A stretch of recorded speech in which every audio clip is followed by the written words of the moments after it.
Assalamualaikum guys, welcome back to my channel. இன்னைக்கு என்ன பார்க்க போறோம், ஒயிட் சாக்லேட் தான் பார்க்க போறோம். ஆல்ரெடி சாக்லேட் செஞ்சு வச்சிருந்தேன், அதுதான் இப்போ மெல்ட் பண்ணிட்டு இருக்கேன். மெல்ட் ஆன உடனே கொஞ்சோண்டு கஸ்டர்ட் போட்டுக்கோங்க.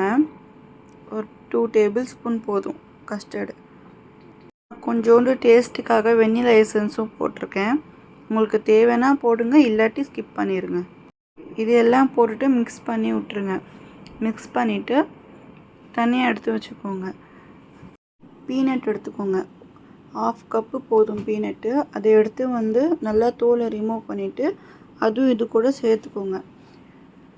சேர்த்துட்டு எங்கிட்ட மோல்டு இல்லை, மோல்டு எங்கேயோ போட்டுட்டாங்க பாப்பா, அதனால் நான் பிளாஸ்டிக் பாக்ஸ் தான் இருந்துச்சு, நான் அதில் போட்டுக்கிட்டேன். மோல்டு இருந்துச்சுன்னா அதில் போட்டுக்கோங்க, இல்லாட்டி நீங்களும் இந்த மாதிரி பிளாஸ்டிக் பாக்ஸில் இல்லாட்டி வேறு ஏதாச்சும் வச்சுருந்தீங்கன்னா அதில் போட்டு ஃப்ரிட்ஜில் ஸ்டோர் பண்ணிடுங்க.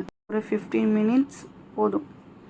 அதுக்கப்புறம் எடுத்து பாருங்கள், பீனட் ஒயிட் சாக்லேட் சூப்பராக இருக்கும். என் சேனல் லைக் பண்ணுங்கள், கமெண்ட் பண்ணுங்கள், சப்ஸ்கிரைப் பண்ணுங்கள். ஏதாச்சும் டவுட்டுன்னா கமெண்ட்டில் கேளுங்க. நான் லைவ் அப்பப்போ வருவேன், என் லைவில் நீங்கள் கேட்கலாம். அதே மாதிரி யாருக்காச்சும் சப்போர்ட் வேணும்னா நீங்கள் மெசேஜ் பண்ணுங்கள், நான் என்னோடய ஃபுல் சப்போர்ட்டும் உங்களுக்கு இருக்கும். அதே மாதிரி எனக்கும் சப்போர்ட் பண்ணுங்கள். உங்களுக்கு ஏதாச்சும் டவுட்னா எனக்கு கமெண்ட் பண்ணுங்கள். ஏதாச்சும் உங்களுக்கு ரெசிபி போடணுன்னாலும் நீங்கள் கமெண்ட் பண்ணுங்கள், நான் ரெசிபி போடுறேன்.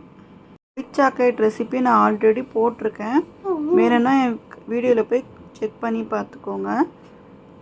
இப்போ பாருங்கள், நல்லா ஃப்ரீஸ் ஆயிடுச்சின்னு எடுத்து பாருங்கள், உங்களுக்கே தெரியும் எப்படி இருக்குதுன்னு சொல்லிவிட்டு நீங்கள் ட்ரை பண்ணிவிட்டு எனக்கு கமெண்ட் பண்ணுங்கள். அஸ்ஸலாமு அலைக்கும்.